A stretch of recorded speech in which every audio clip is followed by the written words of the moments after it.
please rise for invocation by Pastor Glenn Rice of Port Orange Church of Christ.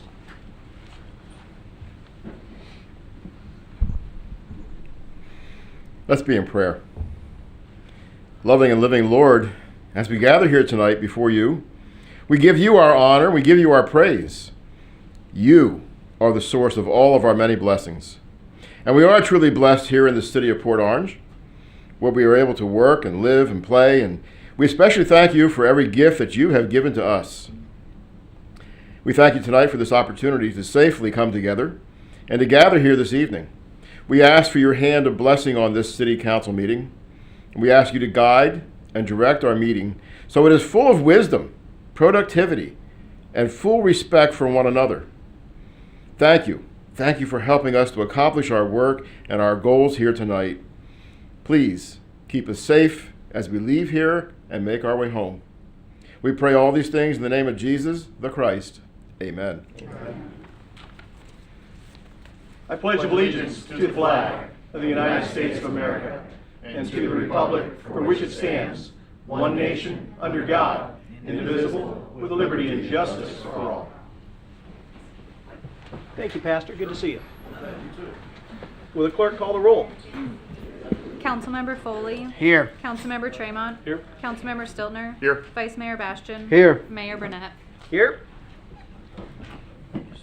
Public comments on consent agenda items. Do we have anyone that wants to speak to anything about the consent that's on the consent agenda?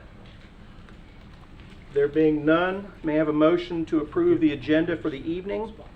So moved. Second. All in favor signify by saying aye. Aye. The agenda for the evening is approved. May I have a motion to approve the items that are on the consent agenda? Motion to approve consent agenda? Second. We have a motion, a proper second, to approve items 5 through 11 on the consent agenda. Call the roll. Councilmember Foley. Yes. Councilmember Tremont. Yes. Councilmember Stiltner. Yes. Vice Mayor Bastian. Yes. Mayor Burnett. Yes, 5-0. Citizen participation. Lori Friend. See, we had to get you to right away. We haven't seen you in so long. I know. How are y'all? Good. How are you doing, Lori? I'm doing better. Good. My name is Lori Friend. For those of you that don't know, and I see some new faces on the board, my son was killed in the city of Port Orange 18 months ago at the corner of Miles and Nova Road. I've since been doing everything that I can, and all y'all are aware, to make sure that doesn't happen to anybody else. A concern of mine that I'm here to discuss with you tonight is an issue that I had brought up with the former city manager, and that I have spoke about this, I think it was a little over 18 months ago. Friars Wrecker Service. When my son was killed, Friars Wrecker Service held on to his motorcycle. They would not release it even when it was left. The traffic homicide officer released the hold on it the next morning. They told us for over a week that the hold was still on. Next thing you know, it was many days later, they finally told us we had to pay $2,000 for storage to get it back. When we did get it back, every major part on this bike was stripped off. They said that the traffic homicide officer for the city of Port Orange did not bring it and put it in their secured unit. I spoke with the traffic homicide detective, and he said he did, and he had pictures of it in there. I'm stating that Friars stole those things from one of your residents that died in your city, and that is definitely not the type of wrecker service you guys should employ. I would like you guys to consider to get them out of your rotation. I know that wrecker services in general have a bad reputation, but this one's proven. Now they have a lawsuit against them by Tesla for a lot of money for doing the same thing, but this time they messed with someone bigger than me. And I just think you guys really need to consider who you have working for the city of Port Orange in any capacity. If you have someone that you know steals from a dead 22-year-old in your city, that's unacceptable. It could be any one of y'all's property that they're stealing and they don't care. So I'm here today to ask you guys to consider removing them from the tow wrecking service, your rotation, and to replace them with somebody else. They're tying y'all into too many lawsuits. And I just would like your consideration today and think about that, because there is legal action on my end going in a million directions right at this time. And I just would like to see them gone, because as I told y'all before, I'm not interested in suing the city of Port Orange. I just want what's right when it comes to my son, and these people are so wrong. Not only that, they were nasty, they were rude, they were disrespectful, all the things the city of Port Orange does not stand for. So please consider that. Thanks, Lori. Thank you, guys. Did I have any others? That was the last one. That brings us to council comments. And Jamie, I know that I had conversations with Jake about this, but could you just do me a favor and find out for me and report to the rest of the council how much time they have left on their towing contract? And you and I will probably have a conversation about that on Monday. Yes. Okay, Will do. thank you. Council comments, why don't we start at this end? Jonathan? Nothing tonight. Chase? I'm good, Mayor. Drew? Only thing I got is typical every bike week. They're already rolling into town. They're coming, the motorcycles are coming, so just be safe, look for bikes, be aware, and just, look twice. It happens every year, where there are crashes and wrecks, and we, you just don't want to see that, so just watch out for motorcycles, folks. Scott? Good word. No, I don't have anything else tonight. Okay, I just wanted to remind everybody that council has a very, very busy month on our hands. We have a special meeting next Tuesday out of the rotation, so plan on Tuesday the 9th. We will be discussing the city manager candidates that we want to bring in for final interviews. The following Tuesday, we have our regular meeting on the 16th. I think on the 23rd, we have a workshop. The 25th is the social event with the city manager candidates, and then, I'm sorry, I've got the dates wrong. 18th and 19th. 25th. The Thursday and then the Friday, I'm sorry, the 18th and the 19th. I was Yeah. heading out a week. The 18th, we'll have them in, and then the 19th, we'll be with them all day individually in the morning, Yeah. and then publicly in the afternoon. So knowing that, the 26th, I'm sorry, is our workshop, and then, I'm sorry, 22nd. The 23rd is our workshop, and then we have a special meeting on the 30th to approve the city manager's contract. So that 30th. hopefully will be a very, very quick one. I just wanted to say that I am very, very pleased with the job staff has done and the job that Colin Banzinger has done for us to get roughly 90 applicants for the city manager's job. We started this process in December. We wanted an expedited process, not out of desperation. We are certainly in a different situation in 2014. But rather because we've got a ton of momentum going. We've got a lot of things going right. We don't want to break that momentum. So by the end of the month, we will have our leader, and council just make sure that we've got all those days and times planned out on our calendar, because it's going to be a very busy month for us. With that, special awards reports, recognition proclamations. Item 13, YMCA report. Oh, there's Chris.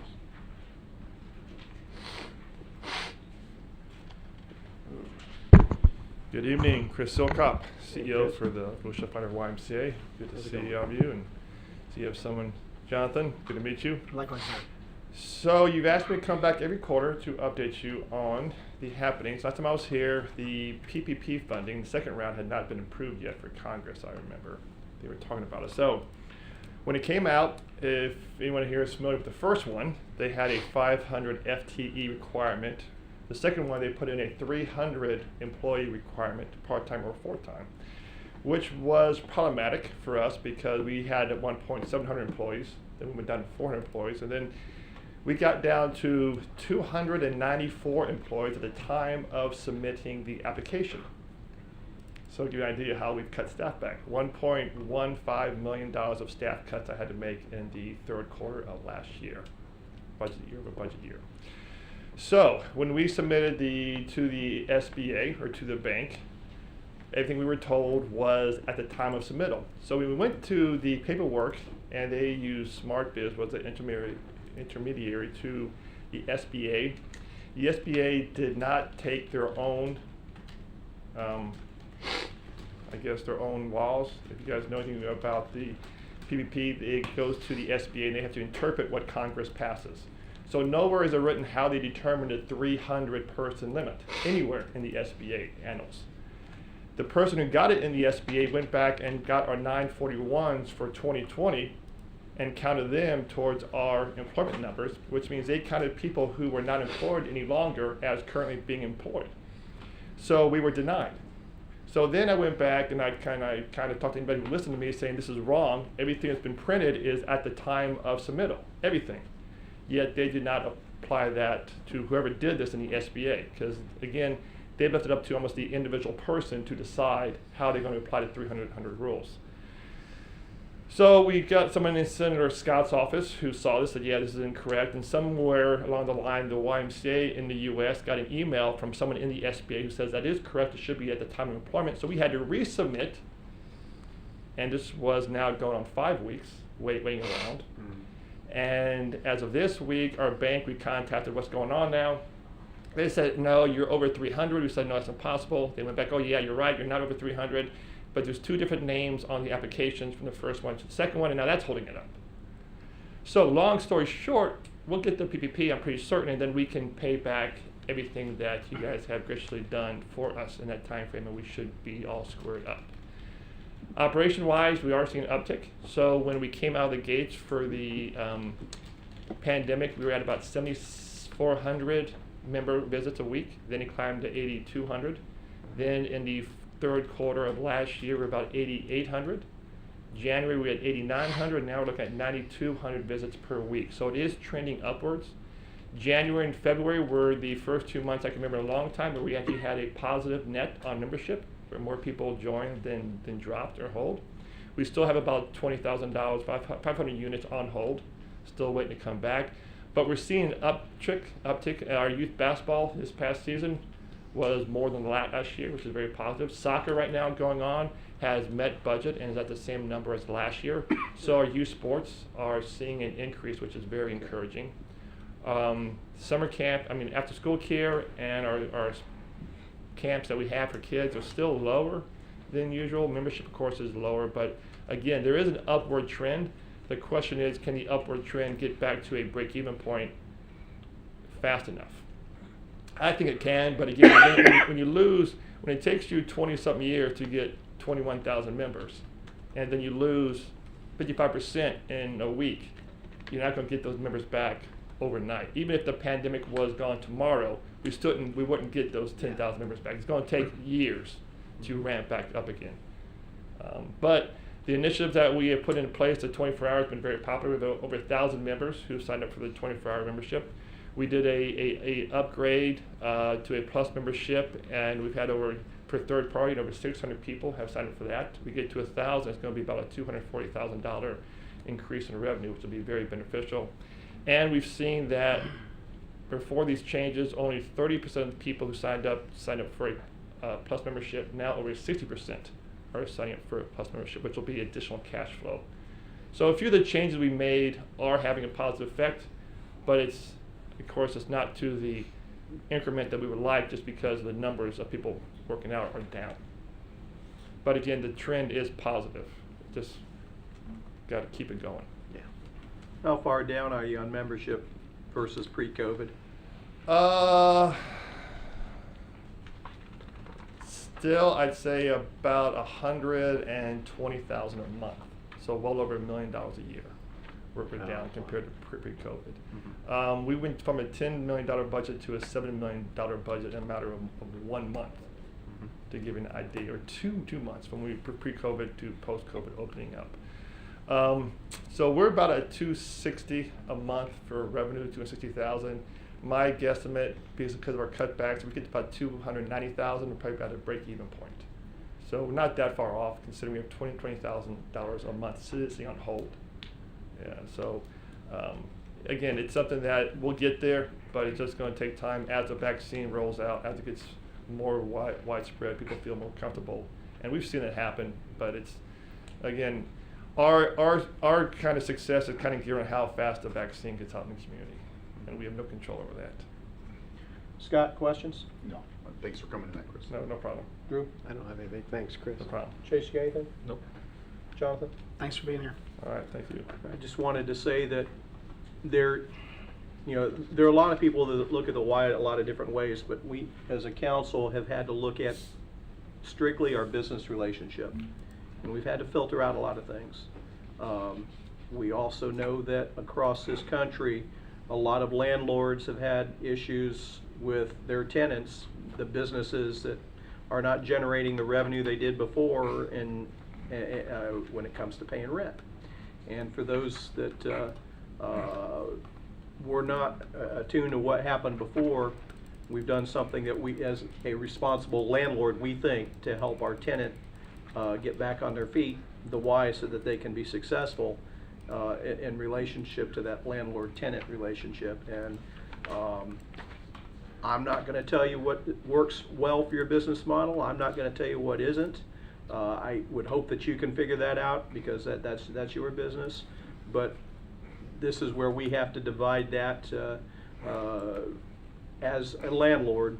What are our responsibilities for setting you up for success, so that you can be a good tenant and a responsible member of the city at the same time. So we appreciate you coming and giving us a report. Thank you, and hopefully by the time you see me again, we'll have the PPP, paid everything back, and we'll be up and going full steam. Okay. All right, Good stuff. thank you very much. Thanks, Chris. Thanks. Take care. Does anybody want to speak to the item? There being none, go to the public hearing portion of the meeting. Item 14, second reading of ordinance number 2021-1.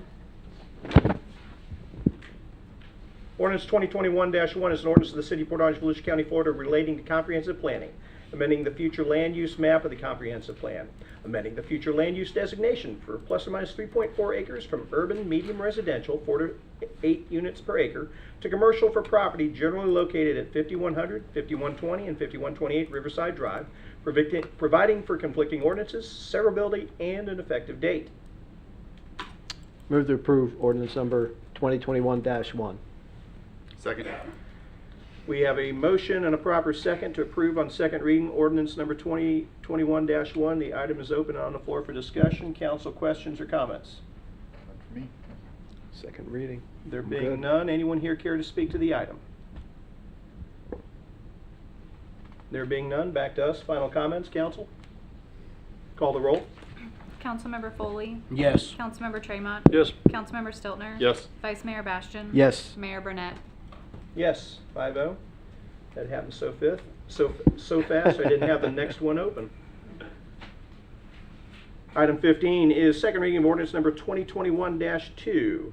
Ordinance number 2021-2 is an ordinance of the City of Port Orange, Volusia County, Florida, rezoning of plus or minus 3.4 acres from single-family residential to planned commercial development, and to approve the Sixth Amendment to the Clark Professional Center and Wedding Chapel PCD Master Development Agreement, planned commercial development, and conceptual development plan, providing for conflicting ordinances, providing for severability, and providing for an effective date. I'm taking a drink of water.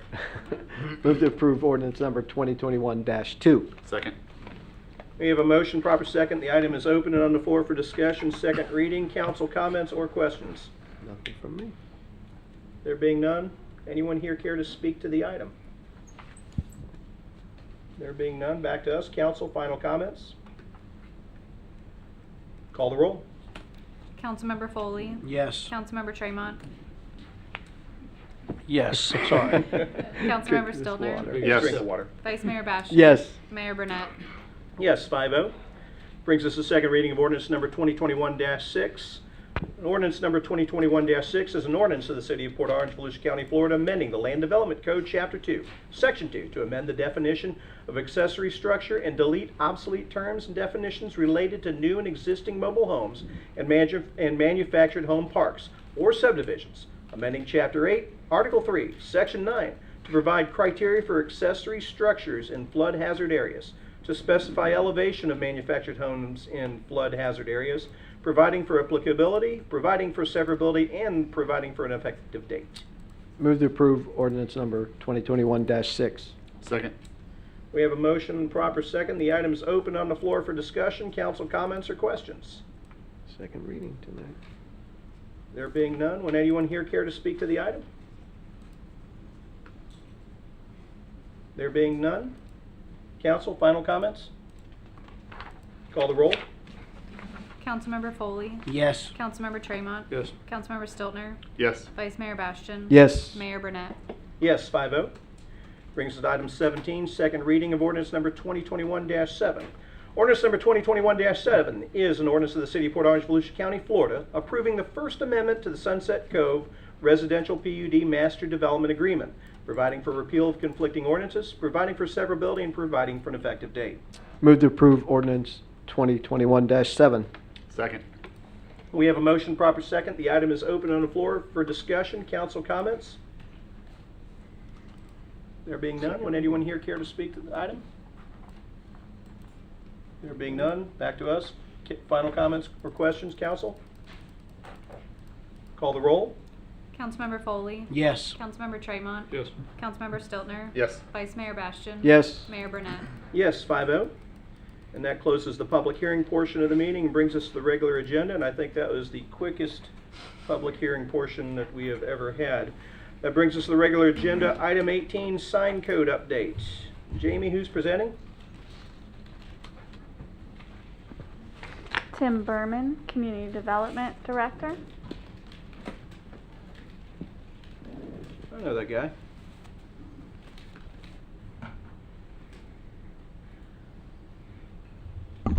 Good evening, Tim Berman, Community Development. Wanted to come before you a couple weeks ago on this, but had a little delay in plans, so I'm here today to this is more of a workshop type item, to first of all kind of give you an update on some of the items that are requiring us to change our code and why we're going to kind of go with the complete rewrite, and kind of explain the background to that then. And then also there are 3 items we need some more feedback on in terms of as we write this code to make sure we kind of reflect what council's initial feels on these items as we work through the planning commission and public hearing and getting comments from residents and commercial businesses then. So wanted to kind of bring them to you. We had this last fall, I think, but it was very cut short due to some time constraints. So wanted to bring it back here and get this right then before we start moving on then. So there's pretty much 6 items that we want to kind of cover. Basically, going to go through each one and kind of explain it then. And then the ones that we do require some feedback from, we've got the slides in there to stop us so we can kind of gain feedback on those particular ones then. So moving to the first item is really the main part of this is to essentially make the code content neutral. Right now it's content based. Pretty much when you look at our code, you got specific requirements for real estate signs, specific requirements for yard sale signs. Everything's content based, which we cannot have that anymore. So we've got to go with content neutral. That means that we can use maximum size, height, sign area, location, design criteria, period of use as our guidelines for creating this code. As I said, our code is content based, so there's a large shift to go from content based to content neutral. We got to kind of look at everything there and kind of convert it over. For the most part, the items that have historically been in our code in terms of allowed sign area for multi-tenant buildings, prohibited temporary signs such as feather flags, other items like that, we are doing our best to carry those over, just kind of bring it into a content-based situation. There's a couple of them that we're having some trouble trying to fit in, which is what we've got here tonight there to get some feedback as to how we move forward. But our main intent is, at least on the commercial side, is allowed sign area that has been there in the past is going to be continued forward. There should be no change in terms of what sign area I can put on my wall of my building or a sign of your monument sign then. There is no intent to change those or modify those drastically as part of this improvement. The one thing you'll see though is when it comes before you is everything will be struck through and it'll be new format of presenting the material too, but the contents can pretty much change the same in terms of the requirements then. We're trying not to change that. It's more the temporary sign, which we'll get into here, that we're having to adjust. We also take this time to establish clear requirements. We have a lot of conflicting requirements in the code, unclear items, and multiple requirements on the same thing throughout the chapters of land development code. This makes it difficult for customers, residents, even staff sometimes to interpret the code.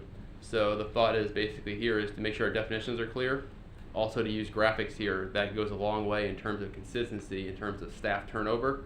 You've got a picture to go with what that definition is. And also too helps on the contractor side or the resident side. They get a kind of a better image of what our certain requirements are regarding sign height, where the sign text boxes are allowed to go then. So we're going to incorporate more graphics into the code to help define some of those terms that can kind of be a little bit room for error in interpreting. We want to make sure that that's set then.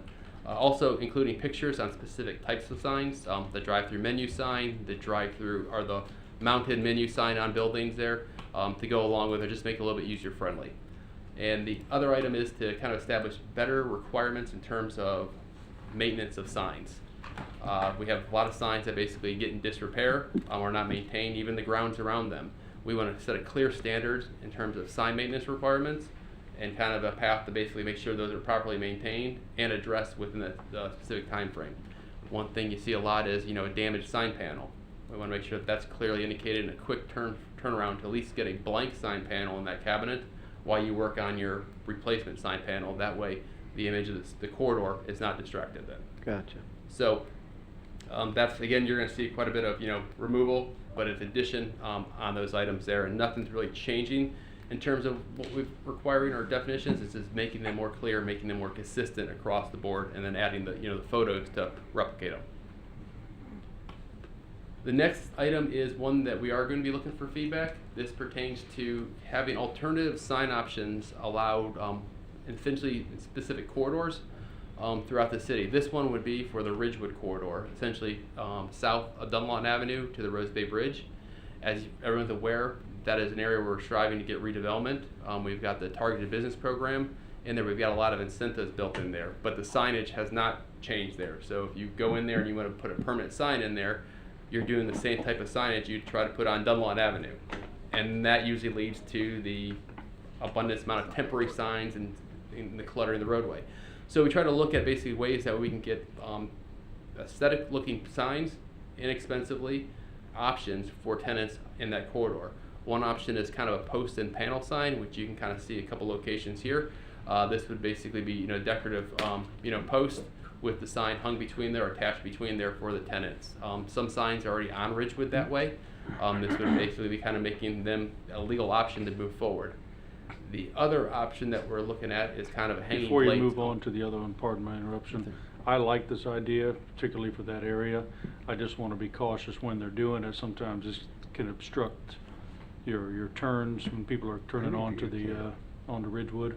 Yeah, we would still enforce Irrespective of setbacks? Yeah, we still, our setbacks would not change on this. It would just be the architecture or the style type of the sign would remain the same then, or would be the change then. But your visual clearance would be the same as if it was a a standard one there. We'd make sure that in place then. The other option is kind of for the more, you get the narrow lots without a lot of frontage, and building up close to the front is kind of a hanging blade sign. This is where you've got a poster pole with the hanging sign there, roughly around 10 square feet. This is an option to give those businesses signage identification, but in a more permanent, attractive way. And again, it's a little bit less expensive option than the monument sign we currently allow then. Again, these would just be right now proposed to be located within the Ridgewood corridor area, and part of this code would define that area, which would be kind of graphically what we show here. There's properties, south of Dunlawton to the Rose Bay Bridge then. And the River District. Yes.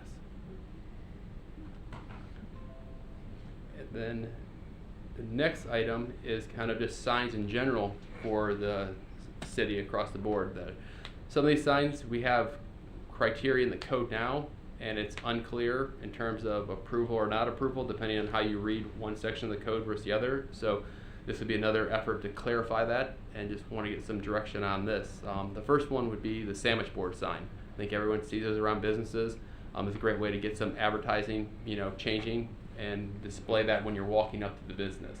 We'd like to make that a ability for any tenant that's non-residential to have the option to have a sandwich board sign. There would be criteria on there to make sure that it is specifically spaced away from the building to ensure that pedestrian access and safety access is maintained. It'd have to be brought in at night. There would be height and size requirements, and the permit would be required on that one. That way we can basically make, review to make sure that the location is correct, and also it complies with code. that's a good option again to give them some ability to have some flexibility in kind of what they're advertising to their tenants walking into their space then. The other item is is kind of the projecting sign, which is located at 2 locations here. This is just an alternative that would kind of be helpful. Architectural, some of the buildings we get, some people want to do that option. Also, too, it help in the Ridgewood corridor and the down under area due to the configuration of those buildings, allow them some better signage than on the wall, attractive as another option then. That was one. The other item here is on the monument sign, the permanent one. Our code requires basically an enclosed base on the bottom of the sign. As you drive down Dunlawton, you pretty much see that everywhere you go. There has been some signs in the city that have been approved through variance. I believe Coastal is one of the signs there. That is a very attractive sign on our corridor. It is kind of a column monument style sign. We'd like to craft some language that allows that to occur. It would be specific to make sure that those columns are substantial in size and decorative to the architecture style of the building. It's not going to be 6x6 pressure treated posts there. We want to make sure that there's architectural similar to the Coastal sign, but allow that option, along our major corridors of Port Orange then. We do get asked that quite a bit during the sign design, and we'd like to create some flexibility there to allow that to happen, but again, upholding the requirements of Port Orange here in terms of monument sign. One thing that's kind of come to light over the past year, as we've gotten more and more restaurants going with the outdoor dining area, and we anticipate that kind of continuing trend, is the kind of the outdoor decorative lighting, string lighting for those outdoor dining areas. Again, the code is unclear in certain sections whether that's allowed or not allowed, basically being holiday lights. We'd like to carve that out and basically state that as long as it's part of an outdoor dining area, that type of string lighting, like what you see here, I think again you kind of see on the Coastal grill there, that would be permitted in Port Orange for those dining areas then, as a feature then. And the last one is kind of the signs that you see on the decorative street lights or parking lot lights. There are some properties in Port Orange that have this already. Those were written in part of PUDs or planned commercial developments that have come before council. We think that as long as there's requirements on that those poles need to be decorative and approved through and a proper permitting through the community development, then that could be an option to allow residential subdivisions such as private roads that have the decorative street lights there to put that signage on their street lights that they maintain then. So those are kind of the options that we want to see if council's feedback was to go forward with drafting the language, so you can see how we would regulate those and kind of enforce the rules. On there's kind of the 2 on Ridgewood, and then these 5 would kind of apply citywide then. Okay.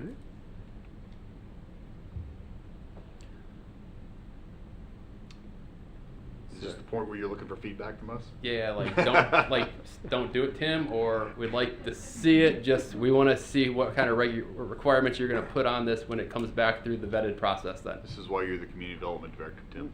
The only real thing I just had a quick question on is the sandwich board signs, which I'm not opposed to. My only concern would be there are a lot of places down in that Ridgewood corridor, that sidewalk sits right on the curb of the road, basically. They're not putting these on public sidewalks, right? These are up on they their would walkways. be private property, and we'd have setbacks again from the right of way. Got it. Doesn't work for everybody, but Right. for those that do. Yeah. Near their door or patio or a little. Yeah. And it could be Okay. a smaller version of it for those smaller Okay. properties on Gotcha. Ridgewood then, and that's kind of why we'd ask for the permit, just to make sure that we can apply those regulations there and keep them off the right of way. Everything we're kind of focused on is keeping it on the property. How much would that permit cost? I think we haven't looked into that then. I think we've got we got architectural appropriation form there, which is no cost, which it seems if you're putting a sandwich board sign up there, it'd take 5 minutes to review that.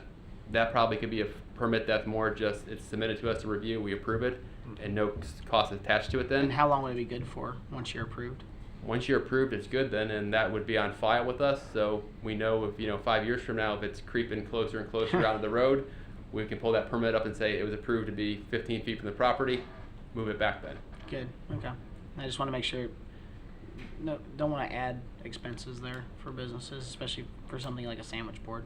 Yeah, I think those signs that we don't have to have the structural component review, we'd like to keep basically some type of permitting but keep it very low cost then there, and a quick turnaround too to get those out then.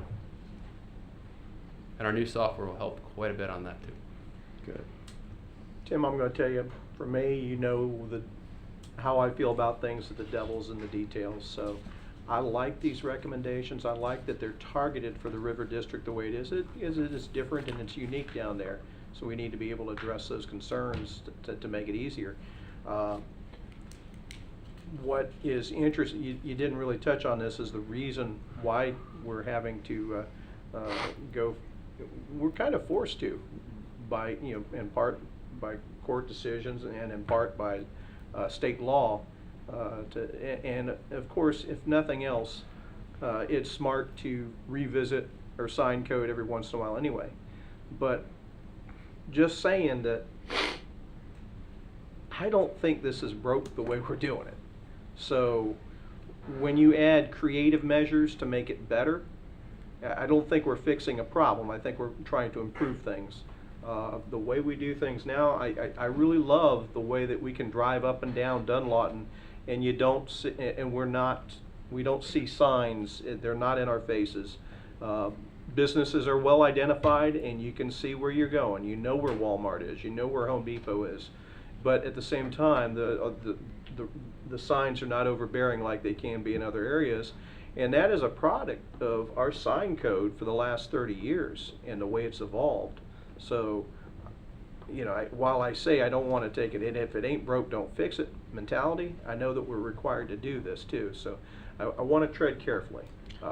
But I like what you're proposing for the river district.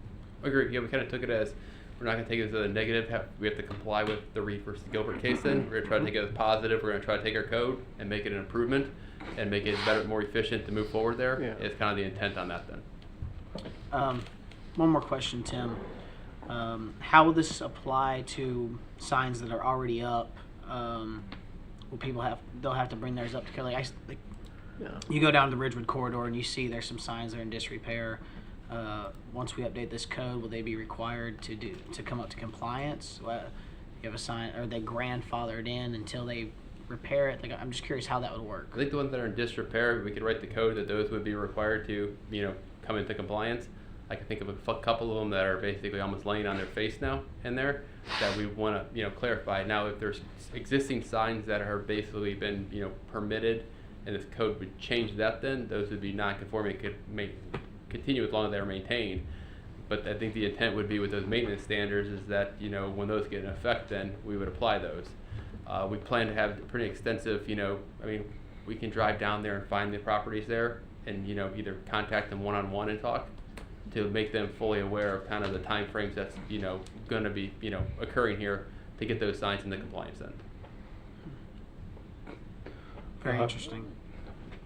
Question, I think this is more geared toward Mr. Jones.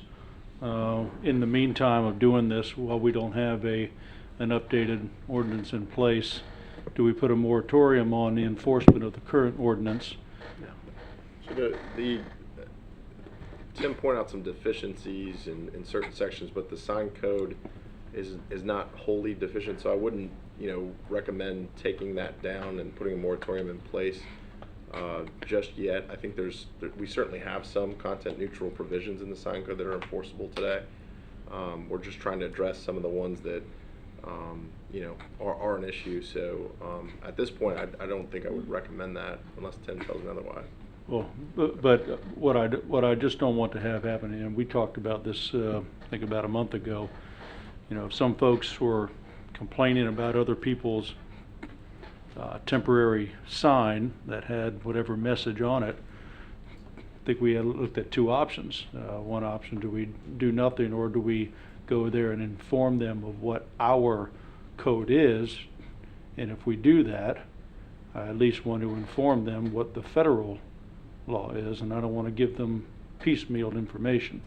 Yeah, I think enforcement staff, we've had some of those discussions due to the recent Supreme Court holding. So they've been instructed to kind of inform the folks that are reporting these signs, and we understand that there's some controversial nature with some of these, but that we are in the process of updating the code. That doesn't necessarily solve those issues. We're going to talk about that here pretty soon, I would imagine, with the temporary signs. But we're just trying to educate right now, so there hasn't been any of the enforcement activity. Council, is any opposition to some of the things that Tim's proposing so far? No, or do you think he's on the right track? Yeah, I definitely think he's on the right track, you know, as long as, like, we're not, and you pretty much address, you're not forcing somebody to change a perfectly good sign. If it were hit by a car or damaged or became in disrepair, then that's the time you would address that, not just, you know, do it. But I like it because it gives options and, you know, some variety to the owners and different places, and they can put something different so we don't have all these cookie cutter signs that all look the same with different wording on them. So yeah, I think it's time to update it. And, you know, the stuff you were showing us, the examples and the pictures, there wasn't anything in there that was obnoxious or out of line. So, you know, you gave good examples, and I like the direction we're heading for sure. Yeah, that was my only concern, is that I just don't want, if somebody has a perfectly good sign, especially, I can think of a few instances that might be in the gray area on Ridgewood. If someone has a perfectly good functioning sign, I just don't want to think that if we pass this code, we're going to be going down there saying, hey, I know it works, and I know that, you know, you're going to have to put a new one in. I don't want to see us add that expense on business owners. That'd be only if it got hit by a car. Right, That's of course. there. Yeah. Or in some cases too, they might see, hey, I get more signage by revising it per what's allowed then, and they may Right. change it on their own then. But we won't go out and say, code has changed, you have to get That's rid a of that. business perfectly good sign. decision for them. Excellent. Yeah, like you said, it may permit them to get a larger sign that, you know, and they might want to bear that expense to do that. What else you got, Tim? Next is the Electronic Method Center. Here we go. This, remember this one very well. About 11 years ago, we put this initially in place for multi-tenant buildings. We updated for gas station prices, and I believe we've had two variances that have gone before and got approved that have allowed method centers there. I think one of them is Culver's on Dunlawn Avenue then. So again, anything in terms of electronics, stuff like that, then, you know, what we put in place 11 years ago is definitely outdated in terms of technology, how signs are measured in terms of light, and the information that, you know, is on there then. So we need to update that in some way. We've got a couple different options. The first option is simple, you know, removal of the code, removal from the code then as to what we currently have. We can maintain what we have in the code, but improve upon it in terms of how it's measured.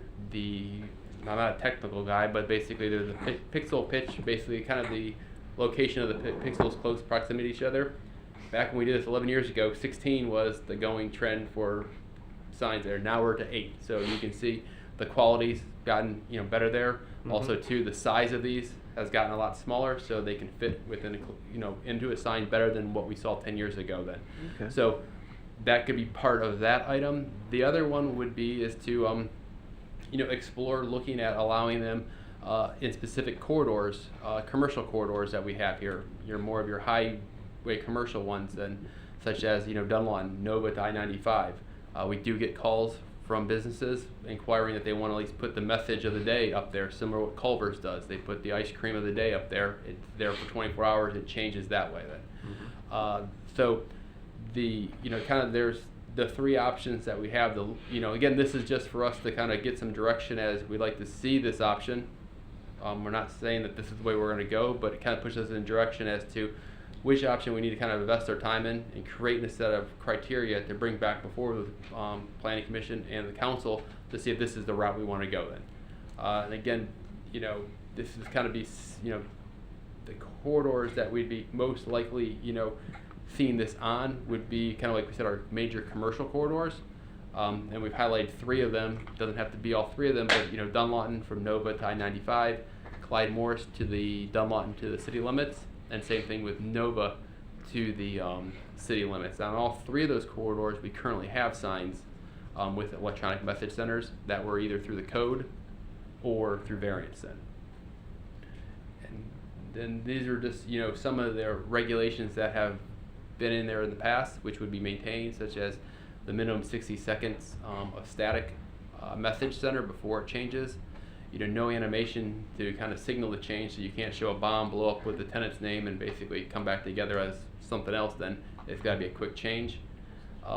Having sensors on there, then basically that adjusts the light of the sign to the light conditions out there. That was not in play, 10 years ago. Setting brightness requirements, setting them to be, set at sunrise and sunset, specific requirements there. That way, it's not, blinding at night on that side then. So there's a lot more requirements we can put on there because the technology has changed to handle these signs on it. And so kind of looking to see, is the feedback is to explore adding them as an option in commercial areas, maintain what we currently have, or look to kind of not allow that on that commercial side then for signage. Personally, I am not opposed to them, and if they're done right, particularly with today's technology. What I'm afraid of is I don't want to get overrun by them though. So individually, there, particularly you look at Culver's, a gas station being able to change your price. Those are subtle things. But what I don't want to have is an explosion of light all over the place, up and down the avenue. And I know that we can control that to some degree with how the signs are actually used, and you mentioned some of that in there. In sign area, you basically, let's say you have a 48 square foot sign, you'd basically state that 25% could be, designated as electronic. So it wouldn't be the entire sign there, it would be a small portion of it then, to kind of control, the size of the area of it then. Okay. I'm fine with exploring it. The amount of setbacks that a lot of our businesses have and being stuffed behind trees, it makes good for them to be able to let people know where they're at. A lot of times I'm driving out, I can't see any of the business, I have no idea where they're at. So from that standpoint, I'm all right with that. I'd share some of the concerns that the mayor has as well, but looks like you've got a good hand on at least beginning to address some of that. I don't have an issue with exploring that personally. Anybody have an issue with exploring it? No, Okay. And Councilman Truman kind of brought up, point two is that, it kind of helps too in some businesses that are wanting to put a lot of temporary signs out then to get their message out. This could be an option that they basically are able to get that message out with having to have, flood the property with temporary signs then. So it could kind of help in controlling that then. And again, just, another option out there that we'll look in, and again, some of the other ones, we'll bring those requirements forward and we can have a further discussion at the first reading then. Okay. I know as a business, you don't want your temporary signs or whatever signs you use to simply become white noise because it's too much or too many. So I would, though we need to give a certain amount of latitude within our guidelines of quality of life and appearance and safety as well. But at the same time, businesses are going to make good business decisions. They're not, I would think that within our guidelines, if they can maintain our guidelines, I want to be business friendly as best as possible. I want our businesses to succeed. That's what helps keep our tax base affordable for our residents, so that we have a vested interest in doing what's right by them. But we got to balance it. And I think those are all great points. I think too that one of the things that we've seen over the last few years, unfortunately, is that when we have natural disasters and pandemics and things like that, how vital and critical our businesses are. And one of the sticky points they face is, how do I get information out in real time, right? Right away. How can I change things very, very quickly? And temporary signs have been okay, but I can see where this would come in very beneficial to the community as a whole, for businesses to be able to update and change information, during those types of events as well. Here's the thing, I think, Tim, you're going to bring back something that's done very tastefully, it's going to fit within the community, and it's going to give all of our businesses those opportunities and advantages that they should have. So I'm good with it. Anybody else have anything on this? That's good. Just kind of while we're on the business side, we've preliminarily discussed this with the chamber, some of these items, and after we got kind of this feedback is when we'll kind of start approaching some of the business community. Then we just wanted, before we kind of went out there, kind of get general census of council, whether on there before we started going one way or the other, and came to find out, no, I'm not on it then. So from this feedback we get tonight, we'll start with the businesses side too, just to kind of test water on that then. So I just wanted to point that out too, that that was the plan. No, to absolutely. Communicate that way then. Okay. I think someone from Chambers, oh, yours. She's signed out. Last one is, we move on, is the temporary sign, which is kind of the, led us to where we are right now then. So that's kind of more, like kind of, Matt indicated that we're kind of trying to go to the content, neutral there then. So what we did was we looked really at all the regulations that we have for temporary signs in our code. It's about 6 to 7 pages of regulations on various types of temporary signs then. So we kind of went through all those, looked at the sizes that were there, kind of, different ideas as when you would put certain ones up there to get a general, number then. And what we kind of created was this chart here. We divided into residential and multifamily uses as one category, non-residential uses as the other category. And kind of created different types of the signs, and such as you've got the small yard sign. That could be your real estate sign, your garage sale sign, your political sign, your favorite football team sign. Can be any one of those. That would have a max square area of 5 square feet for that sign.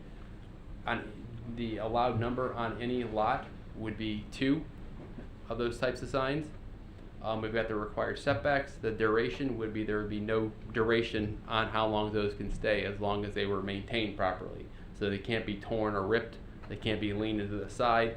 But as long as you keep them in good maintenance, there's no time frame on that then. We've also put a possible provision in here. We know at certain times during a year, most likely on the even side, there's going to be a need for additional signage during election times then. So we can't really say you get extra political signs, because that defeats what we're trying to do here with the code. So we put in the general time frames when the election would occur, as at those times you're allowed to have an additional 2 signs on your property. That way, if you wanted to support candidates more than 2 signs, you can put up 4 of them. If you wanted to put 4 signs that say you're trying to sell your house, you're able to do that then. It's just giving options at certain times when we know there will be an increase in signs, and then we can kind of write in there too that after a certain time frame you've got to go back to the 2 for enforcement. This kind of there's different models different cities have used. We looked at this as a little bit easier on the enforcement side, because if you drive by the property and you see 3 signs, it's easy to say take the 1 down.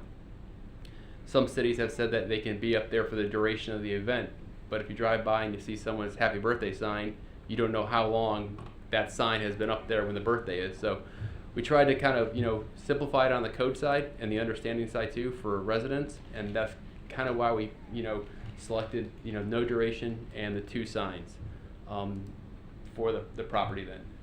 And that would be for any residential or multifamily property.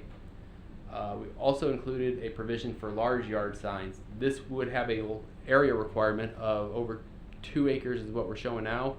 And what these are for, this is for your larger tracts of land that are zoned single family, that a property owner is trying to sell in terms of future development in terms of the subdivision.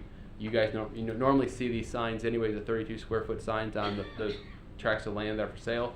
This would still allow them to have that ability with that size limit then.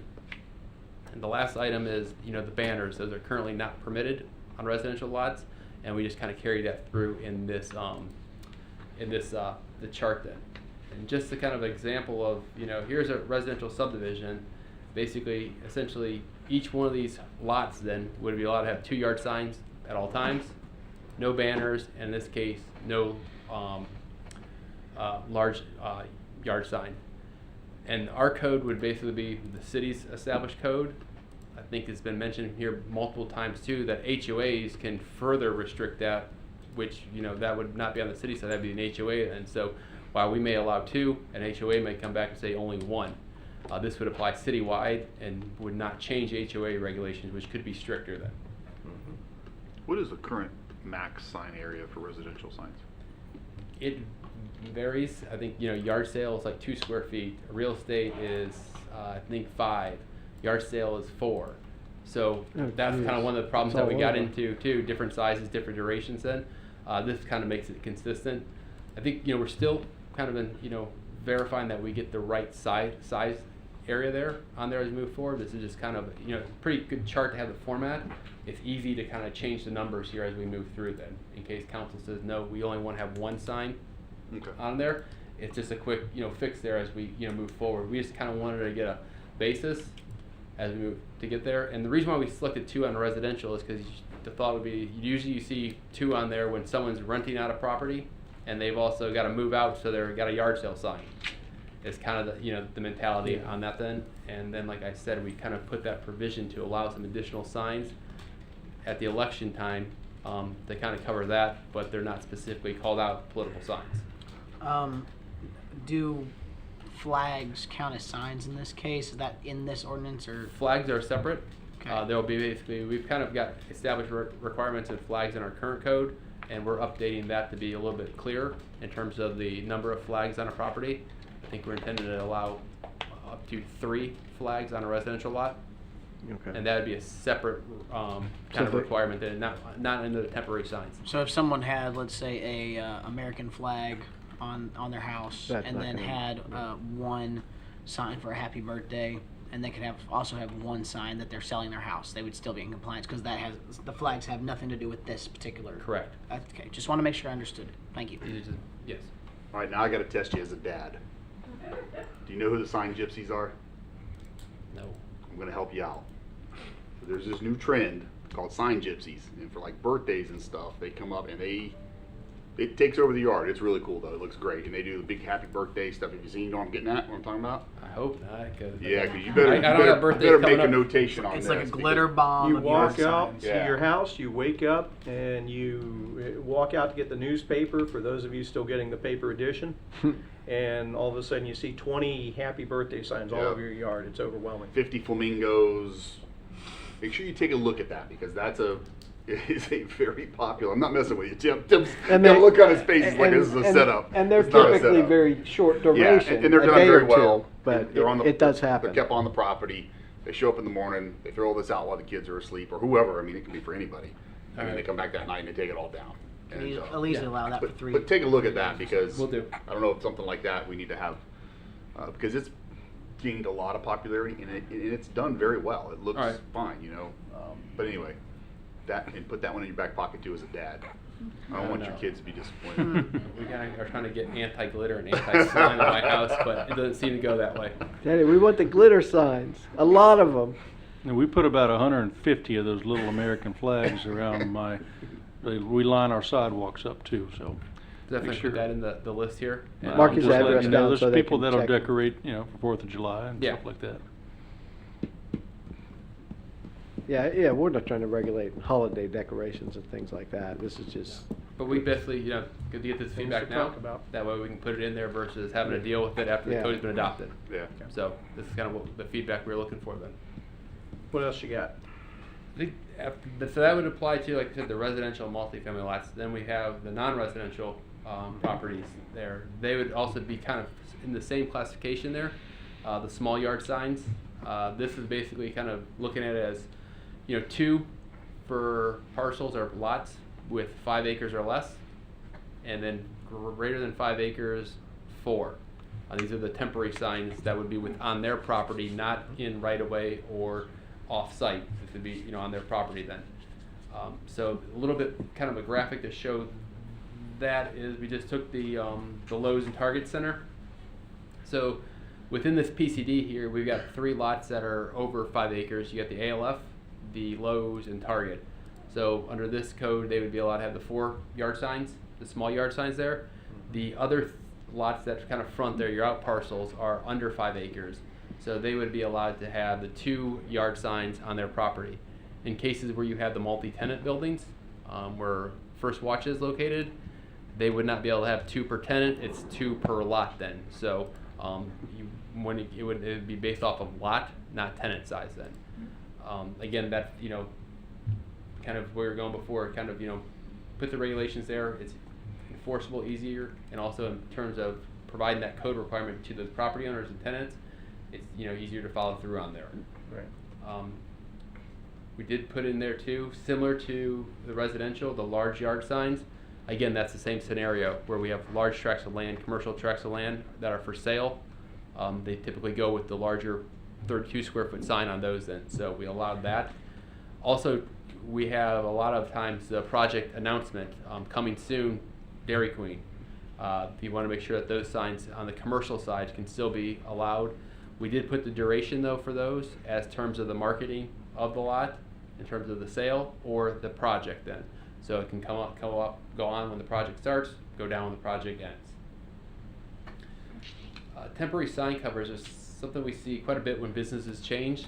They kind of throw on a tarp over the old sign with a sometimes a handmade sign area then, and we're looking to basically still allow that when we know businesses are going to change and they want to make that sign area change quickly.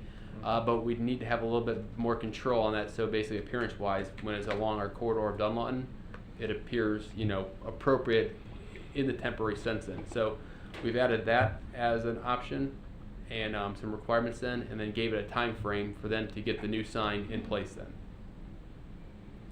And the last one is banners. This is allowed throughout the code currently now.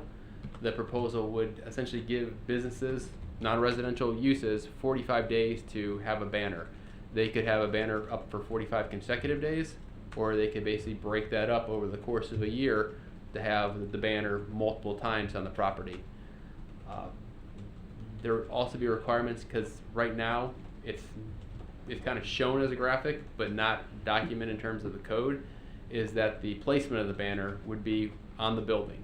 Right now I think we see banners kind of strung between two trees on two sticks and basically falls down. So the intent is that banner should be located on advertising that special event should be on that building attached there, and of course in the height then to make sure that access in and out of the building is maintained, and that would be the requirement. So you can have the banner 45 days, and then just the placement has to be on the building to clarify those code requirements. Okay. And like we said, we'll do a little bit more research. Some of these square footages may change as we evaluate the signs that are currently out there to make sure that we cover everyone, and we don't want to be half a square foot off here when we get this done. So we'll continue to work on that, but the framework is there for what we need to do. And then in terms of the quantity, as we go through the process, if there's more feedback to allow more or change it, that can be easily accomplished. And it goes beyond 6 months from now, we want to change it, this table is set up to do a quick change around it, or change on there in terms of code amendment.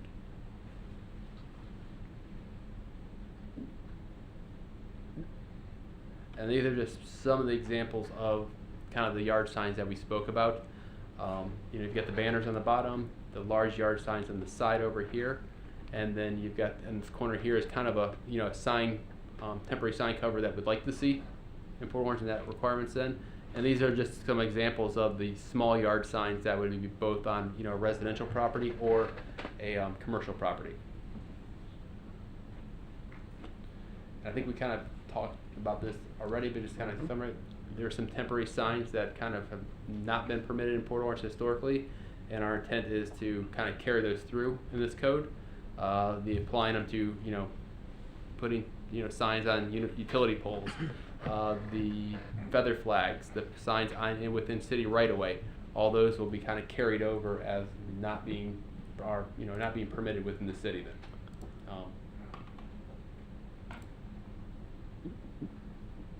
And didn't know if anyone had any more feedback for us on the temporary sign options that we're looking at to try to on the code then, as we kind of move forward with that then.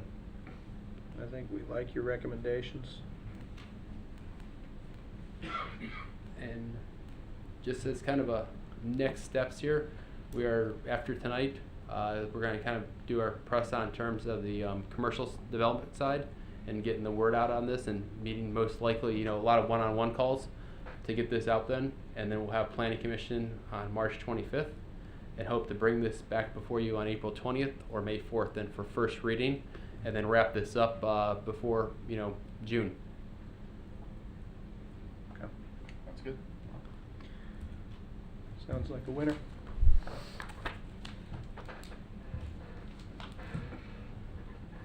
What else you got? That's it for tonight.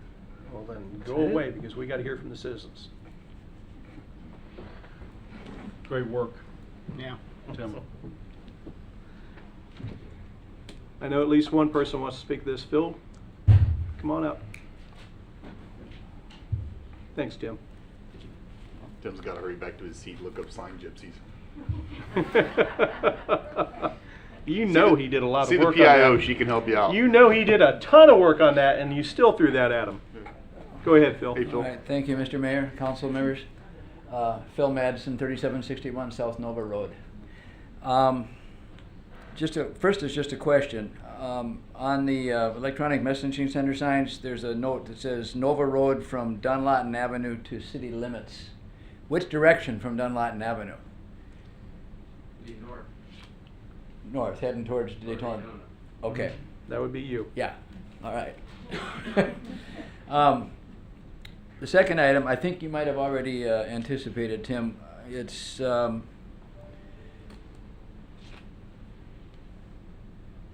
the coming soon projects. Did you say it was going to go from, so if it's the sign is approved for a coming, say a business is coming soon, and we've leased space and we're building out the space. We can leave a coming soon sign up from the time it starts until the time the project is done? Or is there a time limit on it? And if there isn't, I like the other idea better, start to finish, because there's so many delays and it's hard to tell. And it's no fun if you're opening a business and then 3 or 4 weeks before you're going to open, you have to take the sign down because you hit a time limit.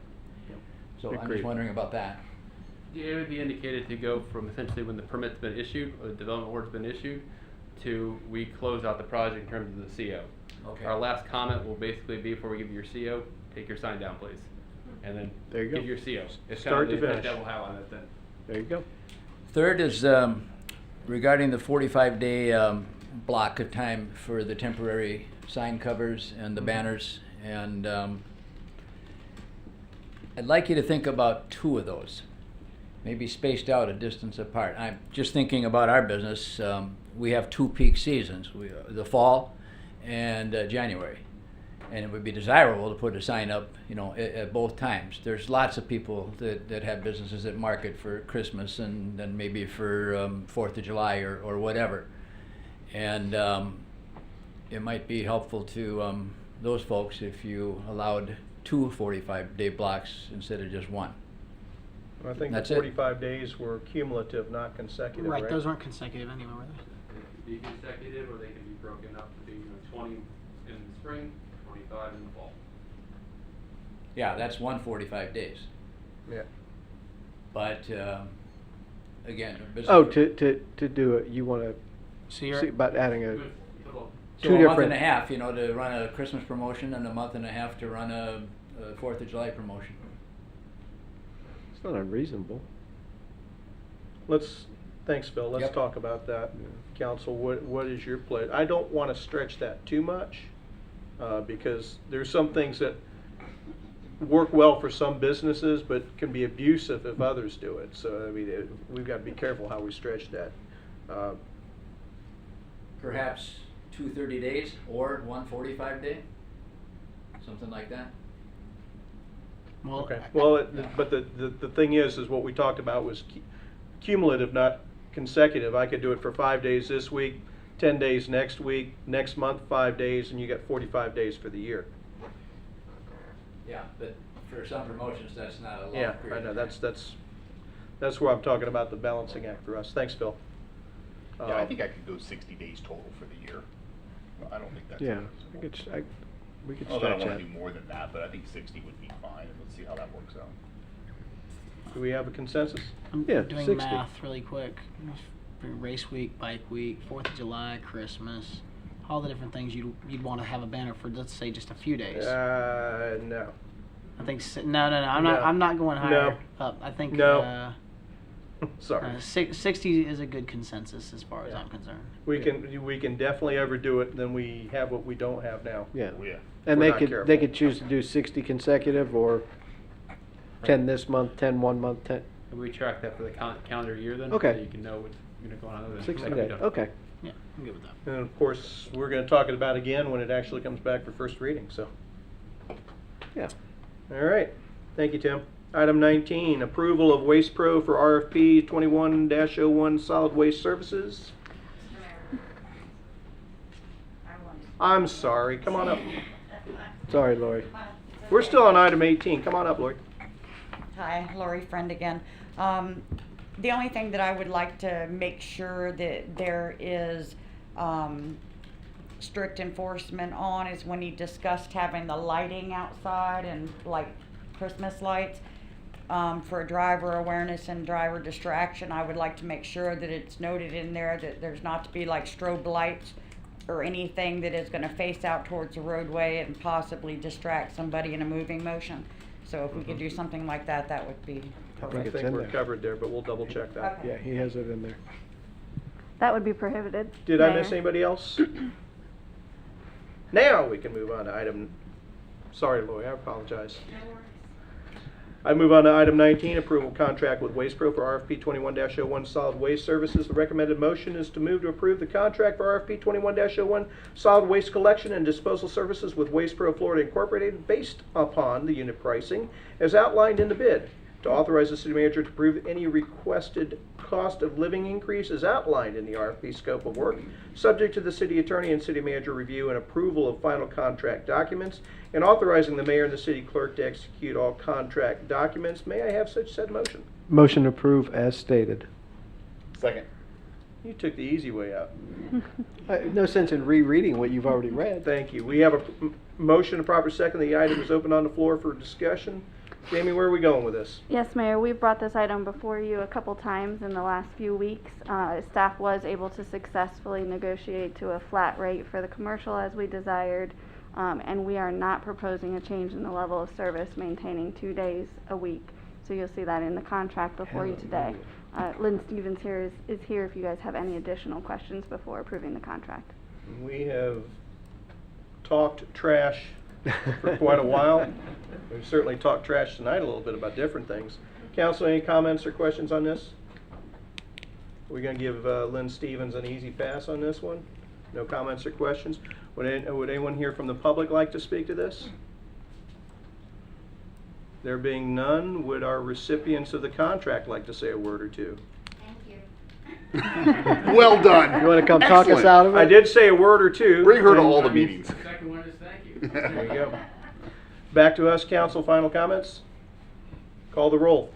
Councilmember Foley, Yes. Councilmember Tremont. Yes. Councilmember Stiltner. Yes. Vice Mayor Bastian. Yes. Mayor Burnett. Yes, 5-0. Thank you. Continue to do us proud. Thank you very much. Thanks, guys. Thanks, guys. Additional items, city attorney? Nothing further tonight. Thank you. Additional items, interim city manager? Just want to make a note, one of the items mentioned by Ms. Friend tonight, the strobes would be prohibited under the code, so nothing else for me tonight. Thanks. Council committee reports, River to Sea TPO. Nothing to add that Bobby and I haven't already talked about in the last couple of weeks. Okay. General Employees Pension Board? Just a quick note on that. So we didn't have a meeting in January, so we caught back up this past one. So the end of the year market value for 2020 of the general plan was $40,039,000, so broke the 40 million threshold. That's excellent. And the return for the fourth quarter of 2020 was 10.56%. For the quarter, not the For the year. quarter. Wow. And currently there is a little over a $700,000 surplus to meet all of our financial obligations currently. So the idea there is that will be spread out over future quarters to absorb losses as they occur, and they Yeah. will, the ups and the downs. Yeah. But the general plan's in good shape. Police Pension Board? Okay, another plan that is in excellent shape. So I got some numbers here. We just had our meeting. Fiscal year to date, 11.2% net. The quarter obviously is the same thing, 11.2% net. The 1 year return trailing back to last year, 14.92% net of fees. As of September 30th of 2020, the plan was 81.79% funded. Okay? The plan at that point had a market value of $45,527,000 and some change.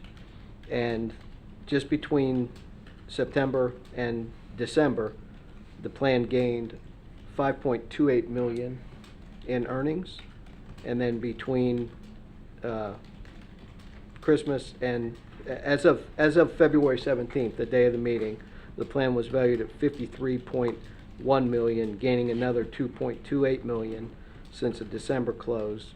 And he estimated it to be at that point over 85% funded. But those numbers are really reported once Sure. a year. But the plan is doing really well. And we hope that that continues, because when you see those kind of numbers, you know it's not gonna stick around forever. Right. But, it was holding slow and steady, and then we had a really good, the entire year was really good. Like I said, just shy of 15% net, so, that plan is doing well. Excellent. If nothing else comes before us this evening, gentlemen, we've got a busy month, and we will see you all back in 7 days. We got a lot of reading to do between now and next You're telling Tuesday, me. so we will see you all then. Thank you, everybody. Have a good night.